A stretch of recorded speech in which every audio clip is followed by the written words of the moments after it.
الحمد لله نحمده ونستعينه ونستغفره ونعوذ بالله من شرور أنفسنا ومن سيئات أعمالنا من يهده الله فلا مضل له ومن يضلل فلا هادي له أشهد أن لا إله إلا الله وحده لا شريك له وأشهد أن محمدا عبده ورسوله اللهم صل على محمد وعلى آل محمد كما صليت على إبراهيم وعلى آل إبراهيم إنك حميد مجيد اللهم بارك على محمد وعلى آل محمد كما باركت على إبراهيم وعلى آل إبراهيم إنك حميد مجيد أما بعد فإن خير الحديث كتاب الله وخير الهدي هدي محمد صلى الله عليه وسلم وشر الأمور محدثاتها وكل محدثة بدعة وكل بدعة ضلالة وكل ضلالة في النار قال الله تبارك وتعالى في القرآن المجيد والفرقان الحميد أعوذ بالله من الشيطان الرجيم بسم الله الرحمن الرحيم فلا وربك لا يؤمنون حتى يحكموك فيما شجر بينهم ثم لا يجدوا في أنفسهم حرجا مما قضيت ويسلموا تسليما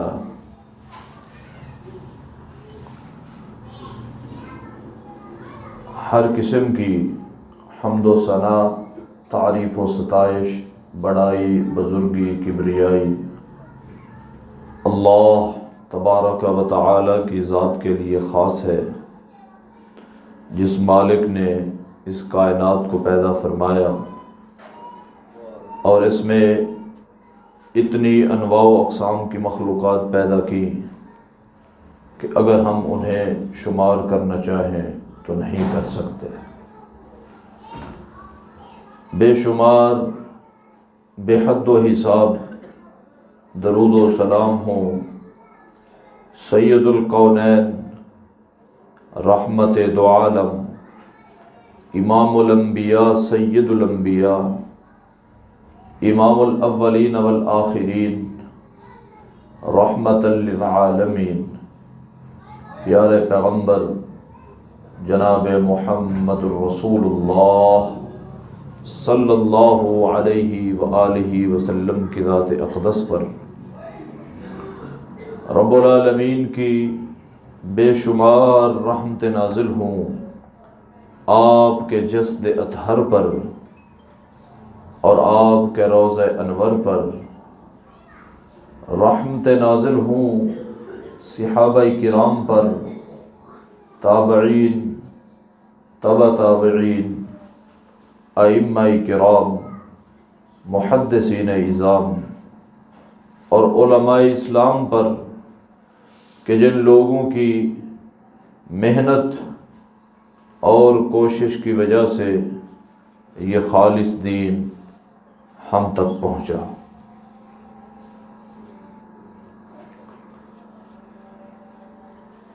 سامعین گرامی، عزیز دوستوں اور بزرگوں،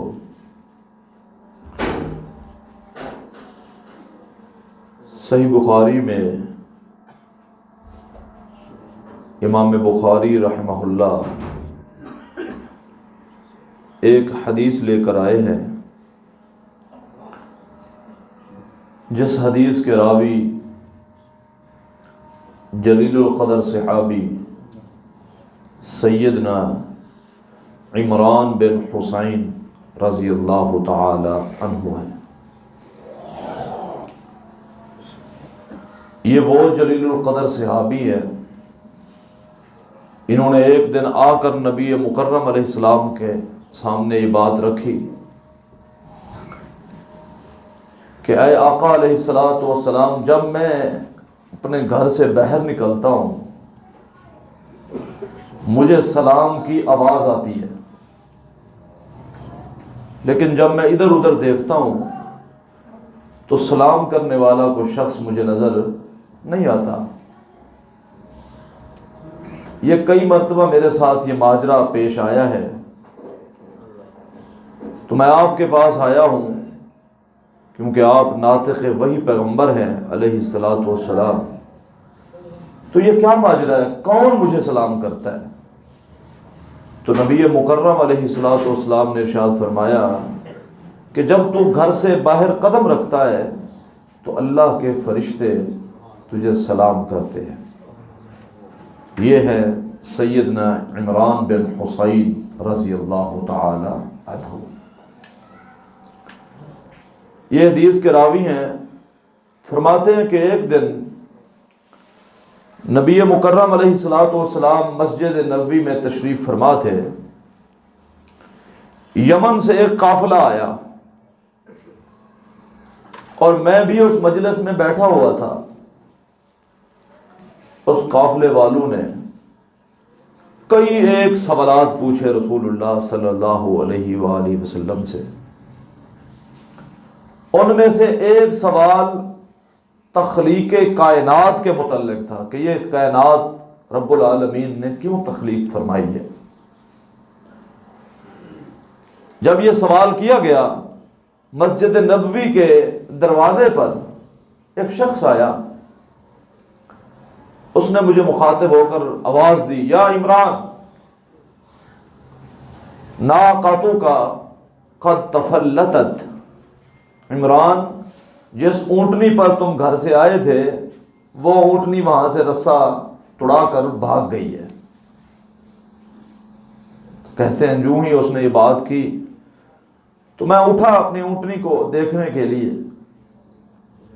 جب میں مسجد نبوی سے باہر نکلا تو اونٹنی مجھے نظر نہیں آئی، کافی دور جا چکی تھی۔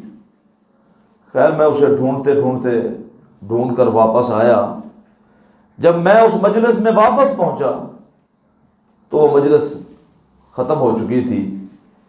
مجھے ساری زندگی اس بات کا افسوس رہا ہے کہ کاش وہ شخص مجھے آ کر یہ نہ کہتا کہ عمران تیری اونٹنی بھاگ گئی ہے، اور میں اگر وہ کہہ بھی دیتا تو اس کے سوال کو نظر انداز کر کے بھاگ جاتی، میں کوئی اور نئی سواری ڈھونڈ لیتا، خرید لیتا۔ لیکن کاش وہ میں محفل اور مجلس نہ چھوڑ کے جاتا جس میں یہ سوال کیا گیا تھا کہ رب العالمین نے یہ کائنات کو تخلیق کیوں فرمایا ہے۔ تو مجھے ساری زندگی اس بات پر افسوس رہا ہے۔ تو یہ قدر و منزلت تھی صحابہ کرام رضوان اللہ علیہم اجمعین کے دل میں دینی محفل اور دینی مجلس اور قرآن و سنت کو سننے کی یہ قدر تھی۔ کاش کہ وہ قدر ہمارے دلوں میں بھی ایسی ہی ہو کہ ہمیں بھی دینی مجلس، دینی محفل اور خصوصاً خطبہ جمعۃ المبارک، اس کی بڑی عظمت ہے، بڑی اہمیت ہے، وہ اس نیت سے سننے کی توفیق عطا فرمائے کہ میں خطبہ سنوں اور اس میں جو قرآن و سنت بیان کیا گیا ہے اس پر غور و فکر کے بعد اس پر عمل کروں اور پھر اس کو آگے پہنچانے کی کوشش کروں۔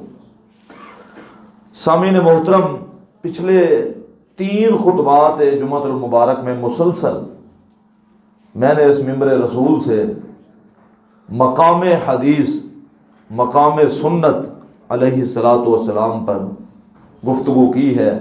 آپ دوستوں اور بھائیوں کے سامنے یہ بات وضاحت کے ساتھ بیان کی ہے کہ مقام حدیث کیا ہے اور مقام سنت کیا ہے۔ 3 خطبات مسلسل اسی موضوع پر دیے گئے۔ تو یقیناً مجھے امید ہے کہ ہمارے دلوں میں جو ایک مسلمان کے دل میں حدیث کا مقام اور حدیث نبویہ کی اہمیت ہونی چاہیے یقیناً ہمارے دلوں میں وہ راسخ ہو چکی ہوگی انشاءاللہ۔ تو آج کے اس خطبہ جمعۃ المبارک میں ہم یہ سمجھنے کی کوشش کریں گے کہ جو انسان سنت نبوی کی مخالفت کرتا ہے، مقام حدیث کو نظر انداز کرتا ہے، اس کا انجام کیا ہے؟ تو جب ایک بندے کے دل میں یہ بات راسخ ہو چکی ہو کہ یقیناً حجیت کے لحاظ سے جو عظمت اور جو مقام قرآن حکیم کا ہے، بعینہ حدیث مبارکہ کا بھی وہی عظمت اور وہی شان اور وہی مقام ہے۔ حجیت اور دلیل کے اعتبار سے عظمت کی بات نہیں کر رہا، عظمت میں قرآن کی شان بہت بلند ہے، حدیث نبویہ کے مقام ان کے بعد آتا ہے، لیکن دونوں وہی ہیں، دونوں منزل من اللہ ہے۔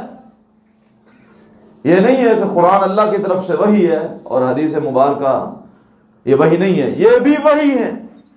ایک وحی جلی ہے جو قرآن حکیم کی صورت میں، اور ایک وحی خفی ہے جو حدیث مبارکہ کی صورت میں۔ تو میں چند ایک مثالیں آپ کے سامنے رکھوں گا کہ جہاں پر، اور خاص طور پر اس جماعت کی مثالیں آپ کے سامنے رکھوں گا جو اس پوری کائنات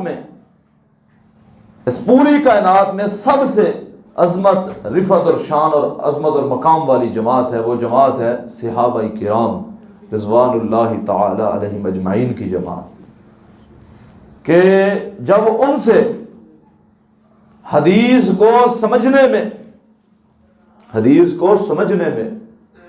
مخالفت میں نہیں، حدیث کو سمجھنے میں اور ایک جذبے کے تحت، ایک شوق اور ایک لگن کے ساتھ تھوڑی سی لغزش ہوئی ہے تو رب العالمین نے اس کی موقع پر سزا دے دی ہے۔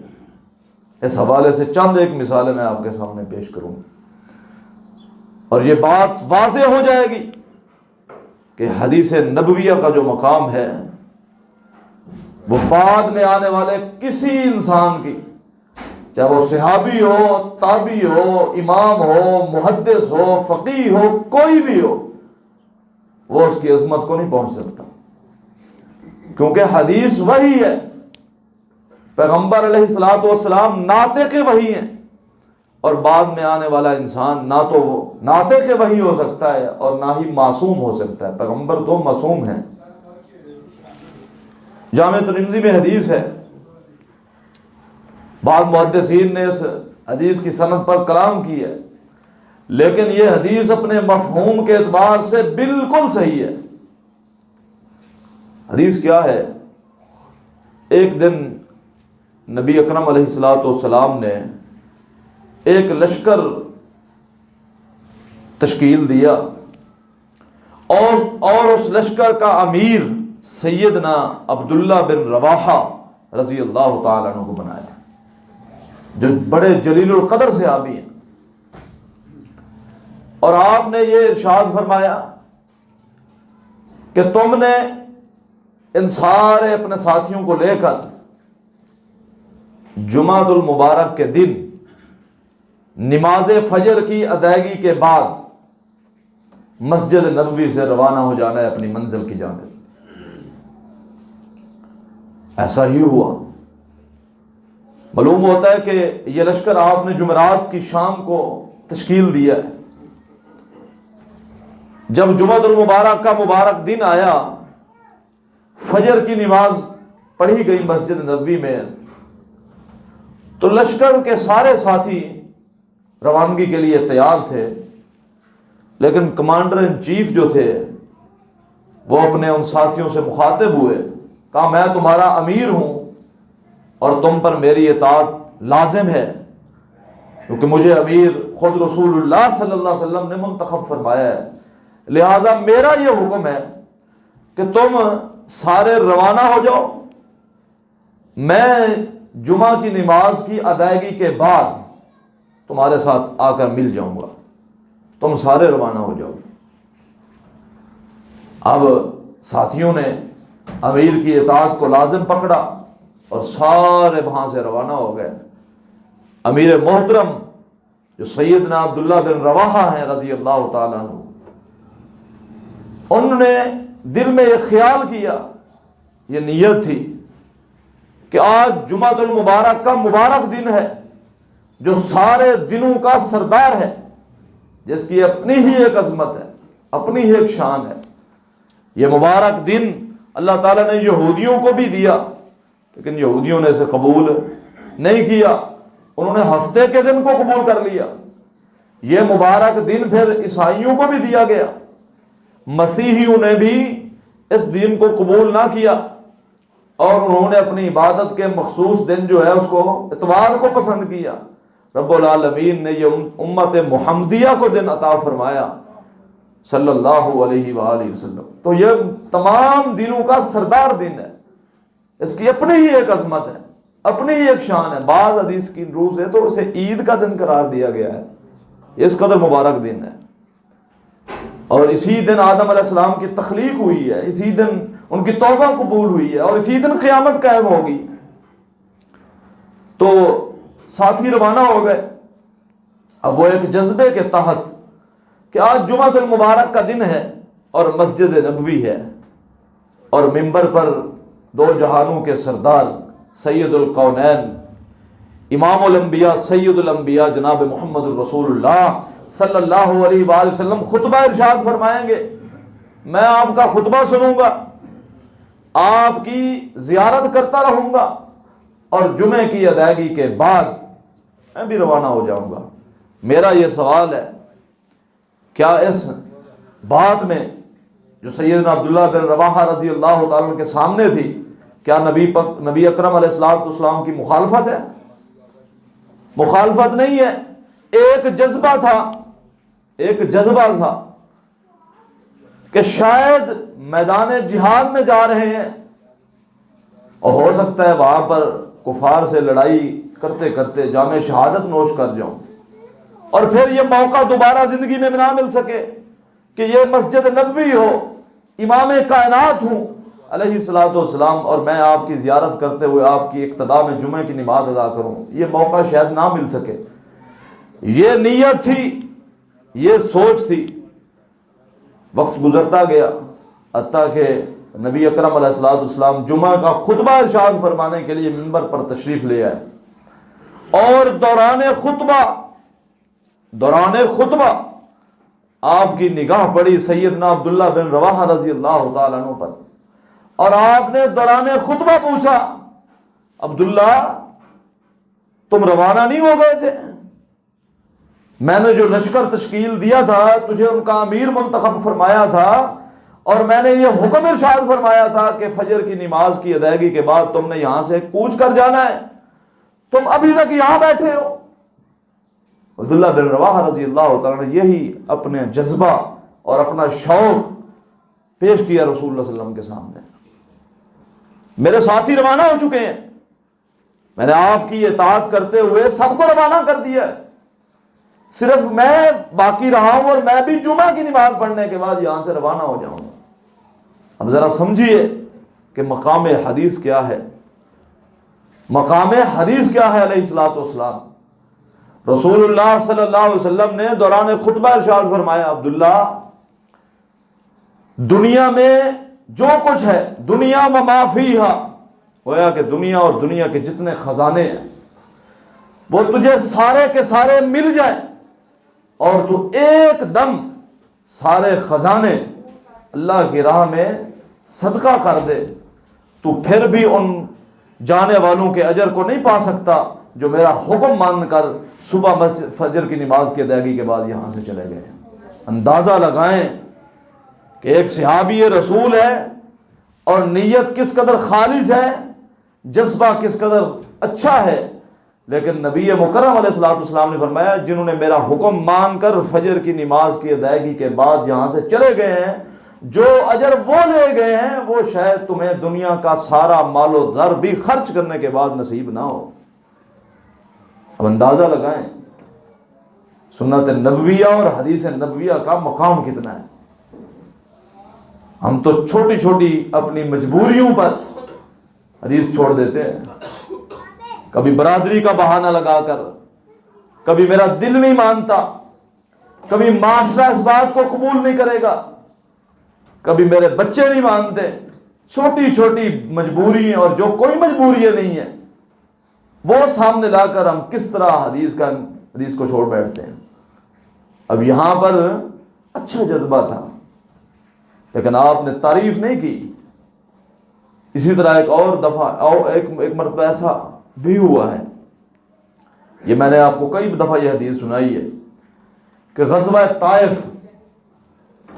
طائف میں رسول اللہ صلی اللہ علیہ وسلم تشریف لے گئے اپنے ساتھیوں کے ساتھ، اور 13 دن اور بعض روایات کے مطابق 18 دن وہاں پر لڑائی ہوتی رہی ہے قبیلہ بنو ثقیف کے ساتھ، لیکن پھر بھی فتح نہیں ملی، کیونکہ فتح تو آسمان سے آتی ہے۔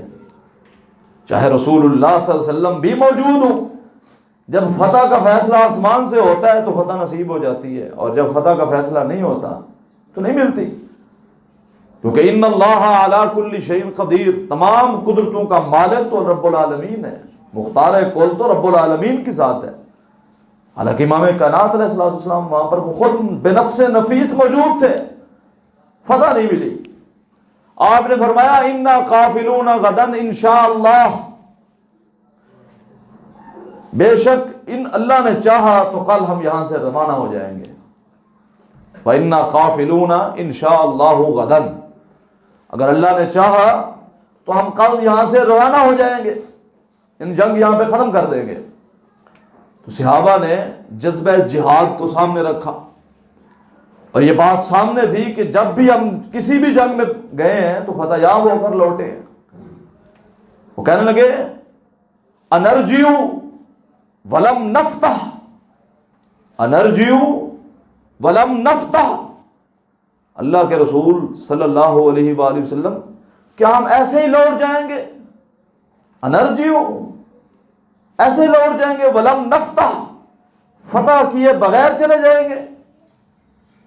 میں پوچھتا ہوں اس میں مخالفت ہے ان الفاظ میں؟ کیا ہم ایسے لوٹ جائیں گے، فتح نہیں کریں گے؟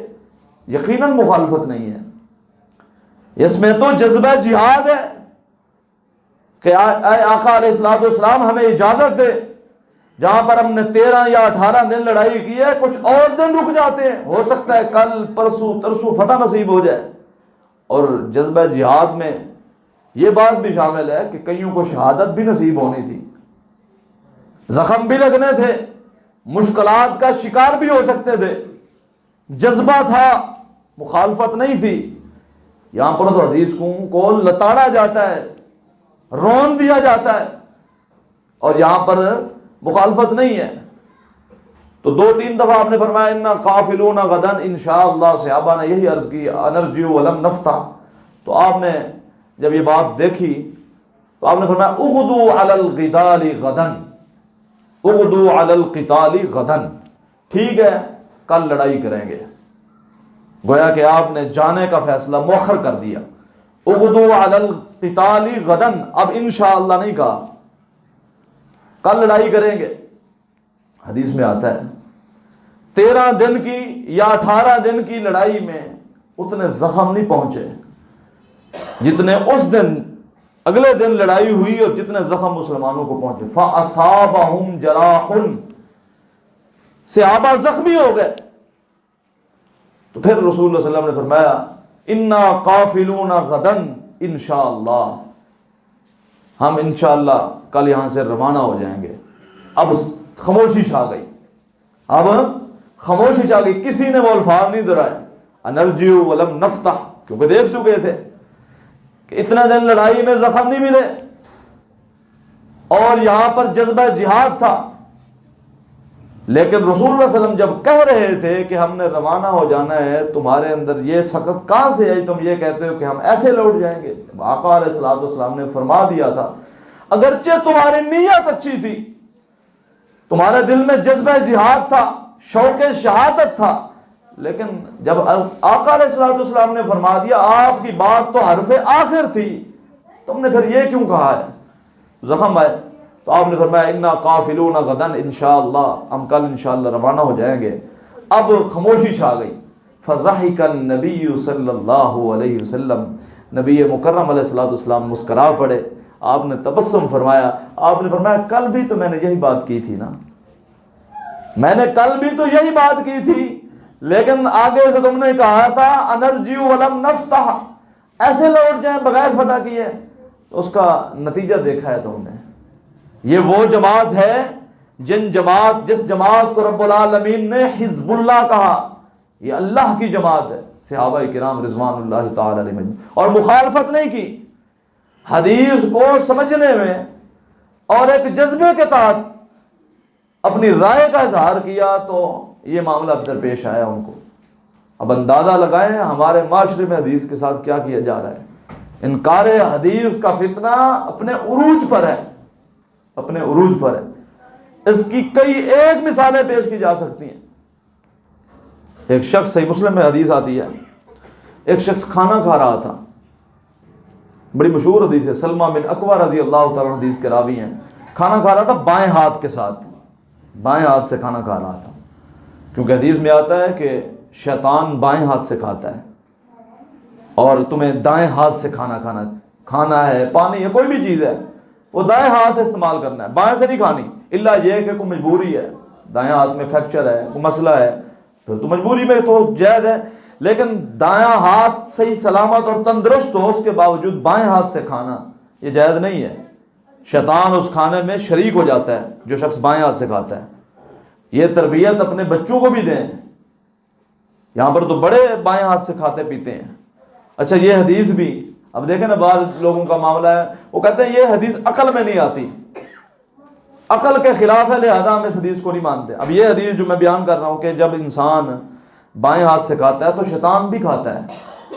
کبھی ایسا نہیں ہوا کہ دو روٹیاں سامنے رکھی ہوں، ایک انسان نے خود کھائی اور ایک غائب ہو گئی، بائیں ہاتھ سے کھانے والے کی بات کر رہا ہوں، لیکن ہمارا ایمان ہے، نبی مکرم علیہ السلام نے فرما دیا، اگرچہ ہماری عقل میں آئے یا نہ آئے، ہم اس پر سر تسلیم خم کر دیتے، ہم نے اپنا سر جھکا دیا، دل و جان سے تسلیم کر لیا کہ یہ صحیح حدیث ہے، ہمارا اس پر ایمان ہے۔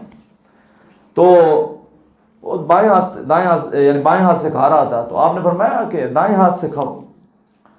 اس نے تکبرانہ انداز میں کہا کہ میں دائیں ہاتھ سے نہیں کھا سکتا، مجھ میں طاقت نہیں ہے۔ دائیں ہاتھ سلامت تھا اس کا، یہ نہیں تھا کوئی مسئلہ تھا اس کے اندر، تکبرانہ انداز میں مخالفت کی، تو آپ نے فرمایا پھر تو کبھی دائیں ہاتھ کے ساتھ نہ کھا سکے۔ یہ جملہ نکلنا تھا، حدیث میں آتا ہے کہ اس کا ہاتھ، یہ پورا بازو فالج زدہ ہو گیا، اور ساری زندگی وہ پھر دائیں ہاتھ سے نہ کچھ کھا سکا نہ کچھ پی سکا۔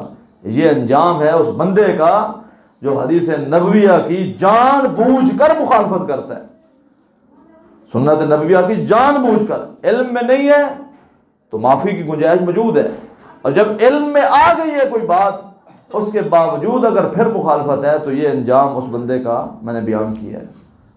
اسی موضوع کو انشاءاللہ اگلے خطبے میں بھی چلائیں گے کہ حدیث کی مخالفت کا انجام کیا ہوتا ہے۔ ایک دو مسائل اہم ہیں، ان پر گفتگو کرنی ہے، اس لیے میں نے بات کو یہاں پر ختم کیا ہے۔ ایک مسئلہ ہے کرسمس کے حوالے سے، 25 دسمبر کا دن، کل 25 دسمبر ہے، مسیحیوں کے نزدیک یہ ان کی عید کا دن ہے، گویا کہ ان کا یہ نظریہ اور عقیدہ ہے کہ عیسیٰ علیہ السلام نعوذ باللہ ثم نعوذ باللہ اللہ کے بیٹے ہیں، ان کی پیدائش ہوئی ہے۔ قرآن حکیم میں اللہ تعالیٰ فرماتے ہیں وَقَالُوا اتَّخَذَ الرَّحْمَنُ وَلَدًا سبحانہ، وہ کہتے ہیں اللہ تعالیٰ کی اولاد ہے، اللہ تو بے نیاز اور پاک ہے۔ قُلْ هُوَ اللَّهُ أَحَدٌ اللَّهُ الصَّمَدُ لَمْ يَلِدْ وَلَمْ يُولَدْ وَلَمْ يَكُنْ لَهُ كُفُوًا أَحَدٌ، اس کا کوئی ہمسر نہیں، نہ اس نے کسی کو جنا ہے نہ وہ کسی سے جنا گیا ہے۔ تو یہ نظریہ رکھنا، اس سے بڑا کفر کوئی نہیں ہے، یہ بہت بڑا کفر ہے، اور یہ اتنی بڑی بات ہے۔ سورہ مریم میں اللہ تعالیٰ فرماتے ہیں کہ جو شخص یہ کہتا ہے کہ اللہ تعالیٰ کی اولاد ہے، وَقَالُوا اتَّخَذَ الرَّحْمَنُ وَلَدًا لَقَدْ جِئْتُمْ شَيْئًا إِدًّا، جو یہ کہتا ہے کہ اللہ کی اولاد ہے، اس نے ایسی بات کہہ دی ہے ان تکاد السماوات والارض یتفطرن، عین ممکن ہے، قریب ہے کہ اس کی یہ بات سن کر آسمان و زمین پھٹ نہ جائیں کہ اللہ کی بھی اولاد ہے۔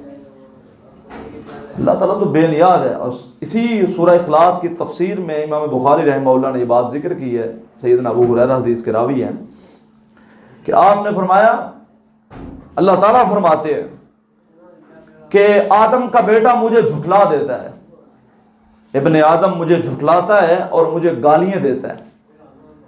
حدیث قدسی ہے۔ جھٹلاتا کیسے ہے؟ یہ جھٹلاتا ہے کہ جب میں مر جاؤں گا دوبارہ کیسے زندہ کیا جاؤں گا۔ لیکن وہ یہ اس کو سمجھنا چاہیے کہ پہلی مرتبہ بنانے سے دوسری مرتبہ بنانا آسان ہوتا ہے۔ رب العالمین تو کن کہہ کر تخلیق کر سکتا ہے۔ تو گویا کہ مجھے جھٹلا دیا ہے اس نے، کفار کی بات ہو رہی ہے۔ اور پھر یہ کہتا ہے کہ اللہ تعالیٰ کی اولاد ہے، یہ گالی ہے اللہ تعالیٰ کو۔ سورۃ الاخلاص کی تفسیر میں امام بخاری نے یہ حدیث نقل کی، حدیث قدسی، کہ ابن آدم مجھے گالیاں دیتا ہے اور کیا کہتا ہے کہ اللہ تعالیٰ کی اولاد ہے۔ اللہ تعالیٰ تو بے نیاز ہے۔ مل مسیح ابن مریم الا رسول، عیسیٰ علیہ السلام تو اللہ کے رسول ہیں۔ قد خلت من قبلہ الرسل، ان سے پہلے بھی کئی رسول گزرے ہیں۔ ان کے رسول ہونے کی دلیل یہ ہے وامہ صدیقہ، ان کی ماں مریم علیہ السلام تو صدیقہ کائنات ہے۔ کانا یاکلان الطعام، وہ دونوں ماں بیٹا کھانا کھاتے ہیں، اور رب العالمین تو کھانا کھانے سے بے نیاز ہے۔ یہ دلیل تو قرآن میں ہے۔ عیسیٰ علیہ السلام نے خود اپنا تعارف کروایا سورہ مریم میں، قال انی عبد اللہ، میں تو اللہ کا بندہ ہوں، بیٹا نہیں ہوں، اللہ کا بندہ ہوں۔ تو کرسمس کی مبارک دینا، کرسمس کے کیک کاٹنا، ایسی مجلسوں میں شرکت کرنا، یہ گویا کہ ان کی مشابہت ہے۔ من تشبہ بقوم فہو منہم، یہ خالصتاً مذہبی تہوار ہے، اور اس میں شرکت، اس کی مبارکباد، اور تو اس کو یہ سمجھنا چاہیے کہ گویا کہ وہ شخص پھر انہی میں سے ہو گیا۔ من تشبہ بقوم فہو منہم، جو شخص کسی قوم کی مشابہت اختیار کرتا ہے مذہبی معاملات میں، یہ یاد رکھنا، وہ بھی انہی میں سے ہوتا ہے۔ تو ایک مسئلہ تو یہ تھا۔ دوسرا مسئلہ کسی دوست نے پوچھا ہے جرابوں پر مسح کرنے کے متعلق۔ جرابوں پر، یہ جو جرابیں ہم عموماً پہنتے ہیں، موضوع کی بات نہیں کر رہا، جرابوں پر مسح، آیا کہ یہ جائز ہے یا جائز نہیں ہے؟ سب سے پہلے یہ بات سمجھ لیں کہ ان الدین یسر، دین آسان ہے، دین آسان ہے، اور دین اسلام میں رب العالمین نے کئی ایک رخصتیں عنایت فرمائی ہیں۔ جس طرح ایک بیمار کو حکم ہے، مسافر کو حکم ہے وہ روزے بعد میں رکھ لے، یہ بھی رخصت ہے اللہ تعالیٰ کی۔ ایک مسافر کو حکم ہے وہ قصر نماز پڑھے، یہ بھی رخصت ہے اللہ تعالیٰ کی۔ حالانکہ جہاں پر قصر نماز کا ذکر ہے وہاں حالت خوف کا ذکر ہے، اور یہ میں نے حدیث کئی مرتبہ یہاں بیان کی ہے کہ سیدنا عمر سے کسی نے کہا تھا کہ اب تو خوف ختم ہو گیا ہے، ان کا یہ اللہ کی طرف سے ایک رخصت تھی تو اس رخصت کو قبول کرو۔ تو جرابوں پر مسح بھی ایک رخصت ہے، رخصت ہے، جائز ہے، جواز ہے اس کا۔ افضل اور بہتر پاؤں دھونا ہے، یہ بات یاد رکھیں، افضل اور بہتر پاؤں دھونا ہے۔ لیکن اگر جرابیں پہن رکھی ہیں، انسان نے وضو کیا ہے اور وضو کیا، پاؤں دھوئے ہیں، اس میں جراب، اس کے بعد جرابیں پہن لی اس نے، تو وہ مقیم کے لیے 1 دن اور 1 رات یعنی 24 گھنٹے اس پر وہ مسح کر سکتا ہے، اور مسافر کے لیے 3 دن اور 3 رات، جب تک کہ اس نے جرابیں اتاری نہ ہوں۔ غسل میں تو اتارے گا، مقیم ہے چاہے مسافر ہے۔ تو یہ شروع کب ہوگا؟ یعنی آپ نے فجر کی نماز میں پاؤں دھوئے ہیں اور آپ نے جرابیں پہن لی ہیں، اب جب آپ پہلا وضو کریں گے گویا کہ ظہر میں کریں گے، اگر ظہر میں بھی آپ کا وضو برقرار ہے فجر کا تو اب بھی نہیں شروع، جب پہلی دفعہ مسح کریں گے تب سے اس کو شمار کریں گے، اس کے بعد 5 نمازیں آپ پڑھ سکتے ہیں۔ اب اس کی دلیل، وہ کہتے ہیں جی اس کی دلیل کوئی بھی نہیں ہے حدیث میں۔ سب سے پہلے تو جورب، عربی میں لفظ ہے جورب، جورب ڈکشنری کھولیں اور دیکھیں جورب کا معنی کیا ہے۔ جورب کہتے ہیں کپڑے، اون کہ وہ چیز جس سے پاؤں کو ڈھانپا جاتا ہے۔ جورب، کوئی بھی ڈکشنری کی کتاب کھول لیں، اس میں جورب کا معنی ہے کپڑے کی یا اون کی بنی ہوئی وہ چیز جس سے پاؤں کو ڈھانپا جاتا ہے۔ جو موزے ہیں نا چمڑے کے، اس پر تو اختلاف ہی نہیں ہے، وہ تو متفق علیہ مسئلہ ہے، اس کے اوپر تو اتفاق ہے، یعنی اس میں تمام مسالے کا اجماع ہے، اتفاق ہے کہ اس پر تو کوئی مسئلہ ہی نہیں ہے موضوع پر، وہ حدیث میں بھی اس کا ذکر موجود ہے۔ اب اس کا ذکر کہاں پہ ہے؟ تو ایک بہت بڑے شیخ ہیں حضرت مولانا مفتی تقی عثمانی صاحب، کراچی کے بہت بڑے عالم دین ہیں، مفتی اعظم جنہیں کہا جاتا ہے۔ انہوں نے ایک کتاب لکھی ہے درس ترمذی، جامع ترمذی کی شرح لکھی ہے، اس میں بھی انہوں نے یہ بات لکھی ہے کہ جورب سے مراد کپڑے اور اون کی بنی ہوئی جو موجودہ جرابیں ہیں یہ مراد ہیں۔ تو یہ اصل میں حوالہ میں نے ان کا اس لیے دیا ہے، ان کا ایک نام ہے۔ اور اسی طرح حدیث میں جامع ترمذی کے اندر حدیث نمبر 100، 99 اور 100 دو حدیثیں یہاں پہ ہیں، اور ابو داؤد کے اندر حدیث نمبر 159 میں بھی ذکر ہے۔ اسی طرح مصنف ابن ابی شیبہ میں 5 احادیث وہ صحابہ کے یعنی افعال بیان ہوئے ہیں وہاں پر صحیح سند کے ساتھ۔ جامع ترمذی میں جو حدیث ہے امام ترمذی نے اسے صحیح اور حسن کہا ہے، اگرچہ بعض محدثین نے اس پر کلام کیا ہے۔ اسی طرح ابو داؤد میں بھی جو حدیث ہے اس پر بھی کلام، اس میں حدیث کے الفاظ یہ ہیں کہ مغیرہ بن شعبہ رضی اللہ تعالیٰ فرماتے ہیں کہ میں نے دیکھا رسول اللہ صلی اللہ علیہ وسلم نے جرابیں پہن رکھی تھیں، لفظ مسح علی الجوربین والنعلین، آپ نے جرابوں اور جوتوں دونوں پر مسح کر دیا۔ اور پگڑی پر مسح کی حدیث علیحدہ سے مسلم شریف میں بھی موجود ہے۔ اگر پگڑی پر سر کا مسح کرنا فرض ہے، اگر پگڑی پر مسح کیا جا سکتا ہے تو پھر جرابوں پر مسح کیوں نہیں کیا جا سکتا؟ جرابوں کے الفاظ جامع ترمذی میں جورب کے الفاظ موجود ہیں، ابو داؤد میں بھی ہیں۔ اگر کوئی شخص کہتا ہے نہیں یہ حدیثوں پر محدثین نے کلام کیا، اگرچہ امام ترمذی نے اس حدیث کو صحیح لکھا ہے اس وہاں پر، چلے مان لیا کلام کیا، مصنف ابن ابی شیبہ میں اوپر تلے یعنی 187، 88، 99، 90 اور 91 حدیث نمبر، وہاں پر 5 صحابہ کے افعال بیان ہوئے ہیں، جن میں صدر سیدنا علی ہیں، سیدنا انس ہیں، سیدنا عمر ہیں، سیدنا براء بن عازب ہیں، اسی طرح ایک اور ابو مسعود بدری صحابی ہیں۔ ان 5 صحابہ کا عمل صحیح سند کے ساتھ بیان ہوا ہے کہ انہوں نے جرابیں پہن رکھی تھی اور اس پر مسح کی ہے۔ جراب کا معنی پہلے میں نے بیان کر دیا کہ کپڑے اور اون کی بنی ہوئی چیز، یہ اللہ تعالیٰ کی طرف سے رخصت ہے۔ اچھا، پھر امام ترمذی رحمہ اللہ نے ایک اور بات لکھی ہے اسی باب کے اندر، وہ کہتے ہیں کہ ابو مقاتل سمرقندی کہتے ہیں کہ میں امام ابو حنیفہ رحمۃ اللہ علیہ کے پاس موجود تھا، ان کی وفات سے چند دن پہلے، 3 دن یا کچھ دن پہلے میں ان کے پاس موجود تھا۔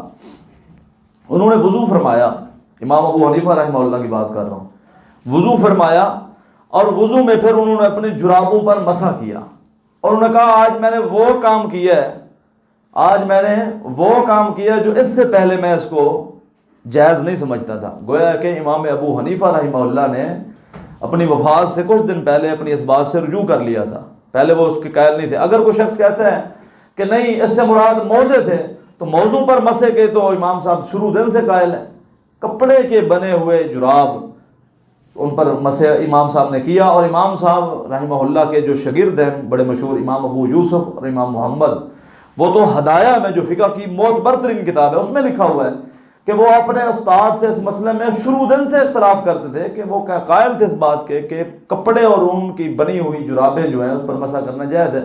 امام صاحب نے بھی رجوع کر لیا۔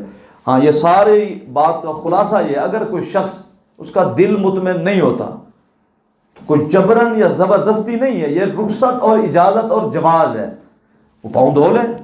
لیکن اگر کوئی شخص سردی ہے اور ویسے بھی بار بار پاؤں دھونے میں اگر تکلیف ہے تو کوئی مسئلہ نہیں ہے، وہ پاؤں کے اوپر مسح کریں۔ مسح کرنے کا طریقہ یہ ہے کہ پاؤں گیلے، ہاتھ گیلے کریں دونوں ہاتھ، اور پانی جھڑ جائے، گیلے ہاتھ دائیں پاؤں کے ساتھ، دائیں ہاتھ کے ساتھ دائیں پاؤں پر، اور بائیں ہاتھ کے ساتھ بائیں پاؤں پر، اوپر والے حصے کا، نیچے والے حصے کا نہیں۔ یہ مسح کرنے کا طریقہ ہے۔ کسی کا دل نہیں مانتا تو دل اگر نہیں مانتا تو اس کے بارے میں تو پھر اللہ تعالیٰ ہی ہدایت دے سکتا ہے، یا اس کو دل کو اللہ تعالیٰ ہی مطمئن کر سکتا ہے۔ ہم اس کے جواز کے قائل ہیں، جائز سمجھتے ہیں۔ اگر کوئی شخص کرتا ہے اس کا وضو صحیح ہے، وضو صحیح ہے تو اس کی نماز بھی صحیح ہے۔ اگر کوئی شخص نہیں سمجھتا جائز تو وہ نہ کرے، کسی کے اوپر جبرن یا زبردستی نہیں ہے، یہ اسلام کی طرف سے ایک رخصت ہے، ایک سہولت ہے۔ پگڑی حالانکہ پاؤں، سر کا پاؤں یعنی مسح کرنا ضروری ہے، اس کے باوجود اس پہ اوپر مسح کیا گیا، حدیث سے صحیح مسلم میں بھی اس کا ذکر موجود ہے، تو کیا جا سکتا ہے۔ اسی طرح تساخین کے الفاظ بھی آتے ہیں حدیث میں، ان سے مراد بھی ہے اونی کپڑے کی جرابیں ہیں۔ ہاں، اور بعض کہتے ہیں جی جرابیں اتنی موٹی ہونی چاہیے 3 میل، گویا کہ 5 کلومیٹر کو شخص پیدل چلے اور وہ پھٹے نہیں تو پھر ان پہ اوپر مسا ہے۔ وہ تو چمڑے کے موزے پہن کر آپ 5 کلومیٹر چل کے دیکھیں وہ بھی پھٹ جائیں گے۔ تو یہ خود ساختہ باتیں نا نہیں کرنی چاہیے، جتنی رخصت اسلام نے دی ہے، اسلام ایک آسان دین ہے، اس پر عمل کرنا چاہیے۔ اگر کوئی شخص کا دل مطمئن نہیں ہوتا، اس کی اپنی مرضی ہے، اللہ تعالی ہمیں عمل کرنے کی توفیق عطا فرمائے۔ ما علیہ الا البلاغ۔